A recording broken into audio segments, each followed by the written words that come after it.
કોઈ નહીં સર, આટલો સેટ કેમ છે? શું કહું હાર્દિકભાઈ તમને, મારે ટીઆરનો હવે 1 જ વર્ષ બાકી છે. પીઆરનો કોઈ ઓપ્શન બની નથી રહ્યો. મને ખબર નથી પડી રહી કે મારે પીઆર માટે હવે આગળ કરવું શું. શું વાત કરે છે? તો પણ એમાં આટલું સેટ શું કરવા થાય છે? અમે બેઠા છીએ ને, ઓઝિસ ગ્રુપનો કોન્ટેક્ટ કરવાનો, દરેક પ્રોબ્લેમના સોલ્યુશન્સ હોય જ. તારા કેસની અંદર તે હમણાં 2 વીક પહેલા જોયું હશે 189 visa which is direct PR, 65 પોઈન્ટથી 70 પોઈન્ટની ઉપર ઇન્વિટેશન્સ આવ્યા છે. શું વાત કરો? બિલ્ડિંગ એન્ડ કન્સ્ટ્રક્શન ટ્રેડ ઓક્યુપેશન્સની અંદર 9 મહિનાથી લઈને 12 મહિનાનો કોર્સ છે, ત્યાં સુધી તારી સ્ટડી પતી જાય. In the main time job શોધવાની છે.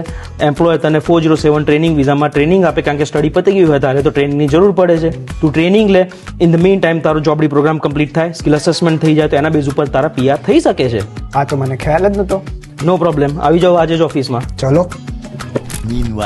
શું નહીં સર, કેવો ચાલી રહ્યો તારો જોબડી પ્રોગ્રામ? એકદમ સરસ. 1 જ મહિનો બાકી છે. 1 મહિનામાં મારે પૂરો થઈ જશે. તો ઇન ધ મેઇન ટાઈમ તે તારું પીટી અને નાટી સોલ્વ કર્યું કે નહીં? જેવી તમે એડવાઇસ આપી એવી રીતે મેં બધું કરીને રાખેલું છે. ગ્રેટ, નો પ્રોબ્લેમ. જેવું સ્કિલ અસેસમેન્ટ આવે એટલે પછી આપણે આગળનું વર્કઆઉટ કરવાનું છે. A few moments later. Hello ની સર, બોલો બોલો હાર્દિકભાઈ.